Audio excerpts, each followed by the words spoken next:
देखा कि किस प्रकार से प्रधानमंत्री ने एक मुद्दे पर कांग्रेस पर जमकर निशाना साधा है। इसी मुद्दे पर चर्चा करने के लिए आज हमारे साथ खास मेहमान जुड़े हैं। बीजेपी से राजवीर रोकेला जी हमारे साथ जुड़ चुके हैं। कांग्रेस से नीरज गुप्ता जी भी हमारे साथ जुड़े हैं। वरिष्ठ पत्रकार नवीन पंचाल भी हमारे साथ जुड़ेंगे। फिलहाल आप दोनों का बहुत स्वागत है, राजवीर जी और नीरज जी। राजवीर जी, आपसे पहला सवाल मेरा यही होगा, क्योंकि देखिए प्रधानमंत्री नरेंद्र मोदी आए, माना कि हरियाणा वासियों को बड़ी सौगात दी है उन्होंने और इससे बहुत फायदा भी होगा। एयरपोर्ट का उद्घाटन हुआ है, एयरपोर्ट के उद्घाटन का इंतजार लंबे समय से हो रहा था। इसके साथ ही थर्मल पावर प्लांट का भी शिलान्यास किया गया है। इससे आगे आने वाले समय में बहुत ज्यादा लाभ तो पहुंचेगा, लेकिन लोग यहाँ पर पहुंचे थे प्रधानमंत्री को सुनने के लिए। लेकिन क्या जरूरत पड़ी थी यहाँ पर ओबीसी, एससी, एसटी, मुसलमानों के मुद्दे पर बात करने की? जी नमस्ते, आपके दर्शकों को मेरी राम राम और आप प्रवक्ता साथी को भी मेरी राम राम जी। माननीय प्रधानमंत्री जी जब से देश की कमान संभाली है, उन्होंने सबका साथ सबका विकास को लेकर बात की है हमेशा जी, और उसमें सबका विकास भी जोड़ा है। और मैं हरियाणा के संदर्भ में कहना चाहूंगा कि अब तक लाखों करोड़ रुपए हरियाणा को दिए जा चुके हैं। उसमें 12 नेशनल हाईवे दिए हैं, उसमें पावर प्लांट दिया है, उसमें 58 साल हरियाणा को बने हुए हो चुके हैं। और पहली बार किसी सरकार ने इतनी गंभीर होकर ऐसी सौगात दी है मोदी जी ने। जो हवाई अड्डा है वो 58 साल बाद मिला है जी। 7200 एकड़ में बना हुआ है ये। इससे लाखों रोजगार उत्पन्न होंगे, टूरिस्ट बढ़ेंगे, लोगों का जीवन सुगम होगा। और प्रधानमंत्री जी ने जो सपना देखा था कि एक चप्पल पहनने वाला भी हवाई यात्रा कर सकता है, तो कहना कि उसमें ये मील का पत्थर साबित होने जा रहा है। तो रही बात एससी, एसटी, ओबीसी की, तो आज बाबा साहब भीमराव अंबेडकर की जयंती, हम उनको नमन करते हुए मैं बताना चाहूंगा जी, बाबा साहब ने हमें समानता का अधिकार दिया है। लेकिन जो पार्टियां सत्ता में रही हैं उन्होंने कभी समानता पर बात ही नहीं की। एससी, एसटी, माइनॉरिटी या मुस्लिम, सबको उन्होंने वोट बैंक के रूप में यूज किया। हरियाणा में कांग्रेस ने ओबीसी को सिर्फ और सिर्फ एक वोट, ठीक है, नीरज और ये चीजें आने, ठीक है राजवीर जी, आऊंगी मैं आपके पास। नीरज जी देखिए, क्योंकि आप कांग्रेस की तरफ से बार बार ये कहा जाता था, पहले के समय की मैं बात कर रही हूँ, कि बीजेपी आएगी तो संविधान को ये कर देगी, बीजेपी आएगी तो वो हो जाएगा, छेड़छाड़ संविधान के साथ करने की कोशिश की जा रही है, ऐसा है वैसा है, फलाना ढिकना, तमाम तरीके की बातें कही जाती थी। लेकिन अभी प्रधानमंत्री ने कहा है कि आपने तो पहले ही संविधान को कुचल कर रख दिया था। देखिए मोदी जी कुछ भी कह सकते हैं, वो कहते कुछ और है, करते कुछ और है। विकास आप देख रहे हैं, पूरे देश में विकास किया, विकास सिर्फ उनको नजर आता है, भाई जनता को नजर आता ही नहीं। ठीक है, उनकी सरकार पर अलग बात है, प्रधानमंत्री हैं वो देश के। देखिए मैं कह रहा हूँ प्रधानमंत्री तो क्या हुआ, अब प्राइम मिनिस्टर जी क्या सिर्फ क्या पूरे देश के प्राइम मिनिस्टर, प्रधानमंत्री कुछ भी कह देते हैं, प्राइम मिनिस्टर कुछ भी कह सकते हैं, बिल्कुल कहते हैं। मैं आपको एग्जांपल देता हूँ, तो फिर आपकी मानसिकता को फिर तो ठीक है, आपके समय में भी प्रधानमंत्री कुछ भी कह देते होंगे, कांग्रेस के समय में भी प्रधानमंत्री कुछ भी कह देते होंगे। अगर आपकी ये स्टेटमेंट जायज है तो पहले आप मुझे बताइए कि क्या आपकी ये स्टेटमेंट जायज है? आपके समय में भी कई प्रधानमंत्री रहे, आपने तो एक लंबे समय तक सत्ता पर राज किया है। देखिए आपने मुझे पूरा बोलने दिया, मैं आगे बोलने वाला था, उससे आप बीच में बोल चुके हैं, मैं आगे बोलता। मैं उनकी स्टेटमेंट की बात कर रहा हूँ। उन्होंने क्या कमिटमेंट की थी, मोदी गारंटी 8 अप्रैल को कि भी दिल्ली की सभी महिलाओं के खाते में पैसे आएंगे, आए क्या बताइए? उससे पहले वादा किया था। ये ठीक है, टेक्निकल प्रॉब्लम हो सकती है, उससे लागू करने में 100 तरीके कठिनाई हो सकती है, लेकिन उन्होंने बोला अपने मन से या नहीं बोला बताइए? मैं इस बात को पूरा करना चाह रहा था। और देखिए यहाँ हरियाणा में बोला था कि 2500 आएंगे और 500 का सिलेंडर मिला। 8 महीने सरकार, 7 महीने सरकार, क्या मिला क्या अब तक बताइए आप? मैं इस बात को बोलना चाह रहा था, आपने बीच में बोल दिया तो उसका मीनिंग अलग हो गया। आजकल मोदी जी गारंटी नहीं, सिर्फ वो इलेक्शन के लिए वादा करते हैं। बताइए क्या हुआ? अच्छा उसका एक एग्जांपल मैं देता हूँ। जब 2014 में आए थे, उसके बाद बल्लभगढ़ आए थे, भाई और बहनों मेट्रो जाएगी, क्या बल्लभगढ़ से आगे एक पिलर भी खुदा? बताइए आप, ऑन रिकॉर्ड बात है। अभी एक नई मेट्रो शुरू हुई है, पहला प्रोजेक्ट था, उसके बारे में जानकारी हो आपको? मेरठ तक पहुंची है, मेरठ तक मेट्रो। देखिए मेरठ की बात नहीं, मैं हरियाणा की बात डिबेट, आज मैं हरियाणा पे चर्चा कर आप रहा हूँ। मुझे हरियाणा का बताइए, प्रवक्ता हूं मैं, उदाहरण के तो तौर पर ही मैं आपको बताती हूँ। हम हाँ, कहीं पर उदाहरण के तौर पर बता रहा हम हूँ, मेरठ पहले पहुंचे, फर्स्ट क्लास लेकिन में, हरियाणा में उन्होंने पहले हरियाणा आप की जनता मेरी से- बात का जवाब दीजिए नीरज जी। हाँ जी, पहली हाँ कक्षा जी। में हम पढ़ते हैं, दूसरी में पहुंचते हैं, फिर उसकी परीक्षा देते हैं, तीसरी में पहुंचते हैं, ऐसे चलते हैं ना हम, बिल्कुल एक एक स्टेप वाइज चलते बिल्कुल हैं। सही तो बोला आपने। प्रोजेक्ट आपको शायद पता होगा कि मेरठ के अगला प्रोजेक्ट बल्लभगढ़ और पलवल वाला की है, जो सीधा अलीगढ़ तक जाएगा, उस पर काम होगा ना। बिल्कुल जाएगा, लेकिन उसका टाइम बिल्कुल, पीरियड स्टेप 10 साल बाय पहले ही स्टेप बोला ही था। तो सारे काम 10 साल होते पहले हैं। बोला था, आज तक गया क्या? अगर हम उसकी खुदाई करते, कुछ पिलर काम करते, कुछ नीरज जी, वहाँ मेट्रो का जमीन काम एक्वायर है, करते। ये आपने जुबान से बोल दिया और ये हो गया। आप ये तो देखिए कि मेट्रो को बनाना, चलाना, उसको लेकर 100 तरीके की फॉर्मेलिटीज होती तो है, उसमें ठीक है, समय फिर तो मेट्रो लगता ही है अगर ना। आप ये बात कहती मेरठ हैं, वाली तो जो कांग्रेस मेट्रो नहीं, शुरू तो- हुई है, क्या उसने एक आशा नहीं दी है हम सभी को कि और भी तो धीरे मेट्रो धीरे किसने शुरू की थी प्रोजेक्ट्स मैडम? जब आएंगे? आपको इतना पता है तो बताइए, मेट्रो किसने शुरू की थी? कांग्रेस सरकार ने शुरू की थी। क्या उसने दिल्ली में नहीं बनाई? क्या रोहतक ने कनेक्टिविटी दी? कुंडली ने कनेक्टिविटी करी? फरीदाबाद कनेक्ट नहीं किया? गुड़गांव कनेक्ट नहीं किया? बताइए कांग्रेस मेट्रो किसकी ठीक है, देन है? आप अपने काम गिनवा रहे हैं। आप ये तो देखिए ना, आपने बल्लभगढ़ वाली मेट्रो की बात की है, बल्लभगढ़ तक तो मेट्रो जाती है, राजा नाहर सिंह आखिरी है यहाँ पे मेट्रो स्टेशन, जो अलीगढ़ जी। तक जाएगा प्रोजेक्ट पूरा पलवल से होते हुए। जाएगा। अब इसी पर ही काम हो रहा है, ये तो आपको जानकारी होगी ना नीरज मैं जी। 10 साल के बात कर रहा हूँ, तो 10 साल में इन्होंने अपने मैनिफेस्टो में वादा किया था, मैं उसकी बात कर रहा हूँ। ठीक है, वादा राजवीर पूरा जी हुआ से नहीं हुआ। इसका जवाब ले लेते हैं। राजवीर जी, नीरज जी कह रहे हैं कि जो भी मोदी जी की गारंटी होती है वो पूरा नहीं होती है। मोदी जी की सरकार में यह संभव हुआ कि जो ये शिलान्यास करते हैं, उद्घाटन भी मोदी जी ही करते हैं। इनको याद रहना चाहिए ये बात। और मोदी जी ने जो कहा वो किया है। हर घर जल योजना मोदी जी ने पूरे देश में चलाई है, जो आपने इंट्रो में भी दिखाया था। तो हर घर में जल महत्वपूर्ण नहीं है क्या? शौचालय महत्वपूर्ण नहीं है क्या? आयुष्मान योजना महत्वपूर्ण नहीं है क्या? ये वो चीज जो अंतिम व्यक्ति तक लाभ पहुंचाने का काम मोदी जी ने किया है। और उसी में हमारे जो पूर्व मुख्यमंत्री रहे, जो वर्तमान में केंद्रीय मंत्री है, इनको क्या पता इस बात का? ये जो तीसरी यूनिट है यमुनानगर में, जो क्रिटिकल यूनिट का आज उद्घाटन हुआ है, जिसका शिलान्यास हुआ जिसका, वो 10,000 करोड़ से ज्यादा का प्रोजेक्ट है। वो 2023 में वो प्रोजेक्ट झारखंड में शिफ्ट होने जा रहा था। मनोहर लाल जी ने लगातार उन चीजों को बैठ के, समझ के और कोशिश करके उसको हरियाणा में रुकवाया। क्या उसका जो फायदा हरियाणा की जनता को नहीं मिलेगा? ठीक है, बिना पर्ची बिना खर्ची हमने 2.25 लाख नौकरियां दी है। क्या उसका लाभ आम आदमी को नहीं मिला? हमारा जो ध्येय है, अंत्योदय का ध्येय है, मोदी जी, मनोहर लाल जी, नायब सैनी जी। ठीक है राजवीर जी। हमारी जो सरकार है, मैं बस खत्म कर रहा हूं मैं। हमारी सरकार सिर्फ और सिर्फ अंतिम व्यक्ति तक समर्पित है। भाई जो सरकार है वो उनकी सरकार है, उनको एहसास हो कि भाई ये आपकी सरकार है और योजनाओं के माध्यम से एहसास हो रहा है। ठीक है राजवीर जी। वरिष्ठ पत्रकार नवीन पांचाल भी हमारे साथ जुड़ चुके हैं। बहुत स्वागत है आपका नवीन जी सूरज समाचार पर। धन्यवाद। अच्छा नवीन जी, क्योंकि आज प्रधानमंत्री आए है, बड़ी सौगात हरियाणा वासियों को मिली है। कांग्रेस ये कह रही है कि हमने कोई भी काम शुरू किया है उसका शिलान्यास बाद में किया जाता है, बीजेपी करती है, बीजेपी की जो गारंटियां होती है वो पूरी नहीं होती है। आप किस तरीके से देखते हैं आज प्रधानमंत्री के हरियाणा दौरे को? देखिए, मैं पूरा भाषण मैंने मोदी जी का सुना और मुझे जो लगा, मुझे लगा कि इकलौते ऐसे प्रधानमंत्री है जिन्होंने सबसे ज्यादा हरियाणा में विजिट किया। 13 बार ऑफिशियली और 11 बार अनऑफिशियली, जिसको करके मैंने पहुंचे।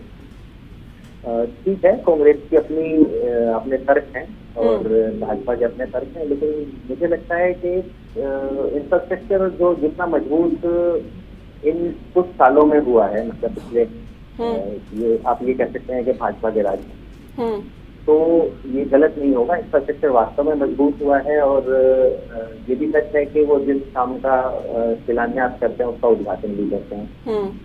ये संभव है कि कांग्रेस के साथी इसको किसी और नजरिए से देखें, लेकिन सच यही है। कई सारी चीजों को अगर हम देखें तो इसके उदाहरण भी हमारे सामने उपस्थित हैं और संभव है कि लाभ इनको राजनीतिक तौर पर तो मिलता ही मिलता है और संभव है कि इसको। ठीक है नीरज जी, मेरा आपसे सवाल है अगला, दोबारा से जुड़ेंगे हम नवीन जी से भी।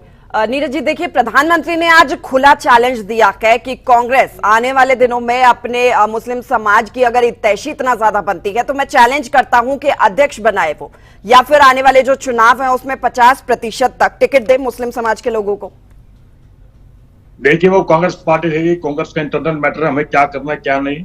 हम देश की सबसे पुरानी आपका पार्टी है। इंटरनल मैटर कैसे, नीरज जी इंटरनल मैटर कैसे है? अब उनसे आप पार्टी के प्रवक्ता है, अगर तो कांग्रेस कहती है, हम उनसे पूछ के बताएंगे अध्यक्ष मैं हम किसे बनाए किसे नहीं बनाए। मैं आपको वही बता रही हूँ कि प्रधानमंत्री ने आज खुले तौर पर चैलेंज किया है कांग्रेस, क्योंकि अभी वक्फ बिल को कानून में तब्दील किया गया है, वक्फ को लेकर तमाम तरीके की बातें कांग्रेस की तरफ से कही गई है। आप ही कहते हैं कि हम मुस्लिम समाज के लोगों के हितैषी है। अगर हितैषी है प्रधानमंत्री, बहुत बड़ी बात है, ये कोई छोटी मोटी बात तो है नहीं कि किसी छोटे मोटे इंसान ने, किसी आम नागरिक ने कह दिया और आपने नजरअंदाज कर दिया। प्रधानमंत्री कुछ कहेंगे, क्या आप उसको गौर से जानेंगे नहीं, समझेंगे नहीं? चैलेंज कर रहे प्रधानमंत्री कांग्रेस को कि आप अगर मुस्लिम समाज के हितैषी बनते हैं इतने, तो अध्यक्ष बनाए, 50% तक का इलेक्शन में टिकट दे।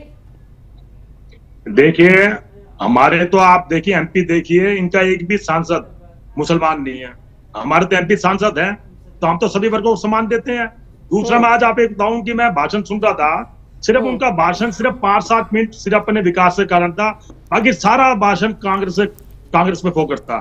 सिर्फ कांग्रेस को उसने थोपने के अलावा कुछ नहीं किया। कांग्रेस को कोसते रहे, गांधी परिवार को सोचते रहे, कांग्रेस ने ये किया। तो भैया आपको अपनी पुरानी बात भी याद दिला दूं, जब डॉलर किसी का देश का रुपया गिरता है या डॉलर गिरता है, डॉलर बढ़ता है तो देश का प्राइम मिनिस्टर गिरता है। तो आज प्राइम मिनिस्टर कौन है?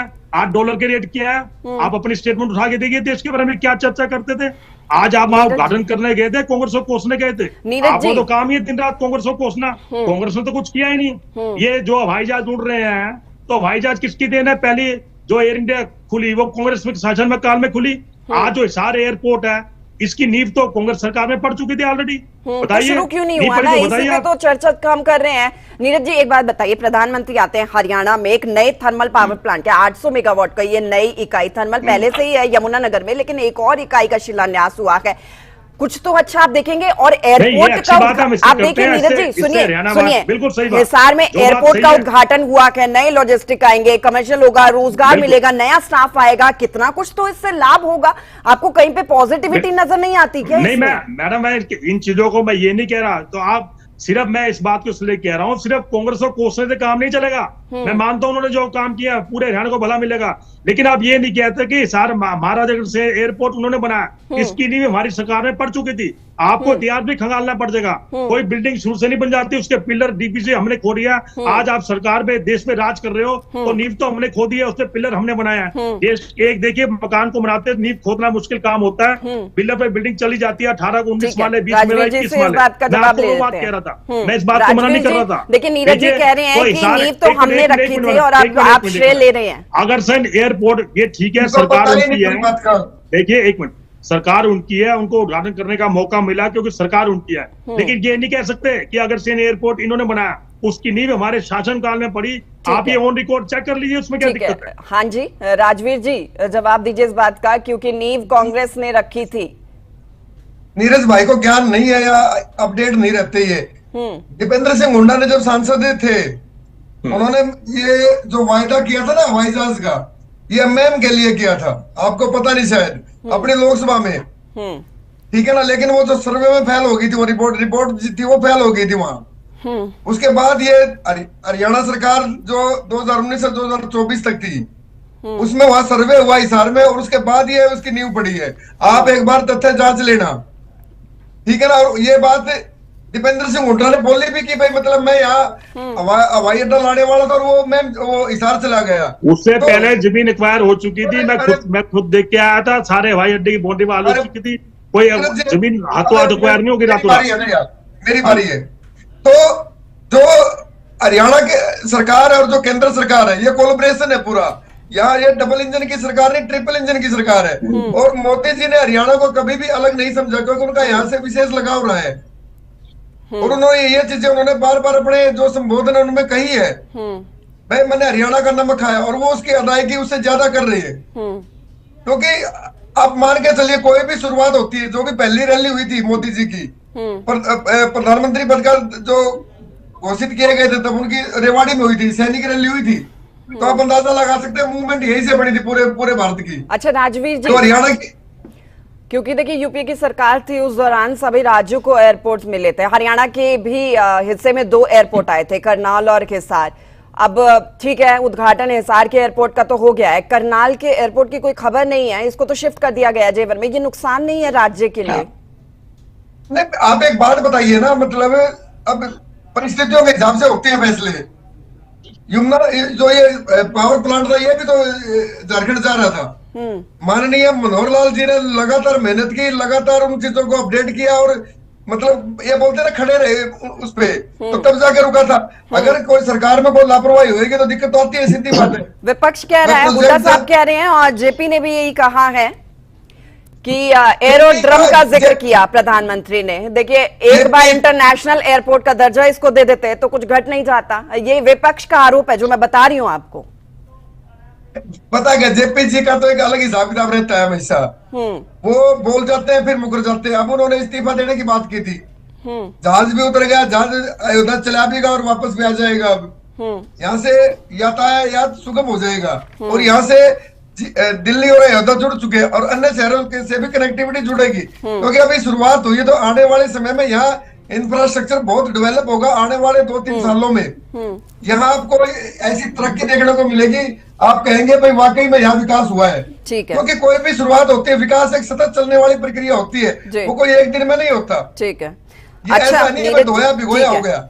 ठीक है राजवीर जी। नीरज जी, इतनी बड़ी बड़ी बातें प्रधानमंत्री ने कही, क्या वोट बैंक का वायरस कांग्रेस ने फैलाया है, केवल कट्टरपंथी को बढ़ावा दिया है, आम मुस्लिम पंचर लगा रहा है, 1 रैंक 1 पेंशन से सालों तक धोखा किया गया, पर्ची कर्ची को हमने घटाया है। आपके ऊपर तो तमाम तरीके के आरोप प्रधानमंत्री लगा रहे हैं। देखिए मैं उनसे कहूंगा, वो जनता से जो उन्होंने वादे करे हैं अपनी 10 साल की सरकार के या 5 साल इनकी सरकार के, ट्रिपल इनकी सरकार है, वो वादे पूरे करें।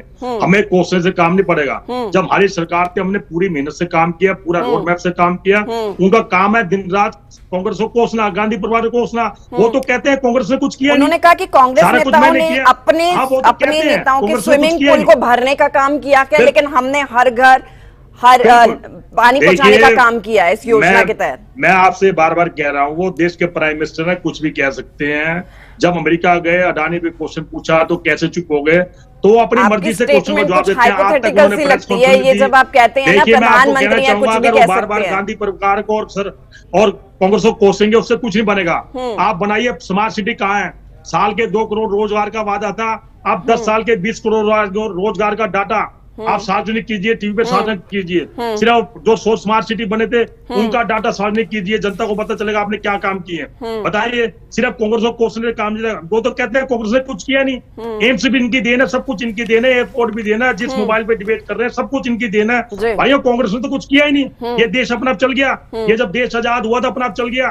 सारे आपके सारे VIP, सारे अच्छे हॉस्पिटल, आज एम्स का पूरे वर्ल्ड में नाम है, इलाज कराने वहां जाते हैं। अगर आपको इतनी नफरत है कांग्रेस से, कांग्रेस को दिन रात पूछते हैं, तो हमारे बनाए संस्थान या जनता के बनाए संस्थान देश में मत जाइए। आपने तो बेचने का काम किया, सारी जमीन आप रेलवे की बेच गए। अब आपकी नजर है वक्फ बोर्ड की जमीन पे, आप सब कुछ तो बेच चुके हैं। बताइए क्या छोड़ा आपने देश के साधन को? मैं आपसे सिर्फ इतना कहता हूं, आपने जो आपका मैनिफेस्टो के वादे पूरे किए, कांग्रेस को कोसो मत। कांग्रेस तो पक्ष में है। जब जनता चुनेगी कांग्रेस दोबारा आ जाएगी। जो आपका सपना था कांग्रेस फ्री भारत, कांग्रेस फ्री भारत, वो सपना ही बन के रह जाएगा।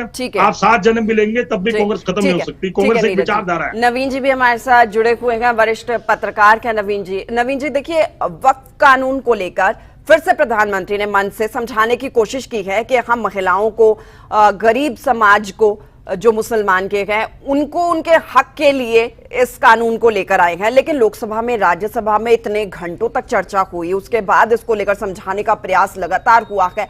अभी भी कानून बन चुका है, प्रधानमंत्री को जरूरत है इसको लेकर अभी भी समझाने की। आप कैसे देखते हैं इसे? बिल्कुल, ये बहुत जरूरी है कि कानून बन गया उसके बाद भी इसको लोगों के दिमाग से क्लियर किया जाए, पिक्चर क्लियर की जाए। प्रधानमंत्री करें या मुख्यमंत्री करें या उनके सहयोगी लोग करें, लेकिन वो बहुत जरूरी है कि लोगों के दिमाग से ये क्लियर किया जाए कि ये एक्चुअल में वक्फ बिल, वक्फ कानून है क्या, क्यों लाया गया, क्यों इसकी जरूरत पड़ी। और शायद कांग्रेस नेताओं की ये दिक्कत है कि ये लोग कागजी बातें तो करते हैं, लेकिन ग्राउंड लेवल पे इनका काम जो है वो जीरो दिखता है। सुप्रीम कोर्ट जाने की बात की, वक्फ कानून को लेकर के हम चुनौती देंगे, लेकिन अभी तक उसके जो ग्राउंड वर्क है वो जीरो नहीं दिखाई दिया। आपने जब लोकसभा में, राज्यसभा में बात करने की जरूरत, ठीक है नवीन जी, समय की, ठीक है नीरज जी, छोटा सा बिल्कुल समय की कमी है क्योंकि आप जल्दी से अपनी बात को पूरा कर दीजिए। कृषि कानून भी इन्होंने ऐसे ही बोला था, कृषि कानून किसानों के लिए लाभदायक है, और 1 साल बाद 2 साल बाद उनको यू टर्न मारना पड़ा, 750 किसान शहीद हुए, वे तब भी नहीं समझा पाए थे, तब भी कह रहे थे देश के लिए फायदेमंद है, और वो बिल इनको वापसी लेना पड़ा। ठीक है, मैं आपको एक एग्जांपल, हम वक्फ बोर्ड के खिलाफ थोड़ा सा समय की कमी है, माफ कीजिएगा, मुझे आपको यहीं पर रोकना होगा। राजवीर जी, नीरज जी और नवीन जी, आप सभी का बहुत शुक्रिया, हमारे साथ आप सभी जुड़े और आपने अपनी अपनी बात को रखा। सूर्य विशेष में फिलहाल के लिए मेरे साथ इतना ही। आप बने रहिए हमारे साथ, क्योंकि रोज एक नए मुद्दे के साथ हाजिर होंगे और उस पर चर्चा भी विस्तार से करेंगे। नमस्कार।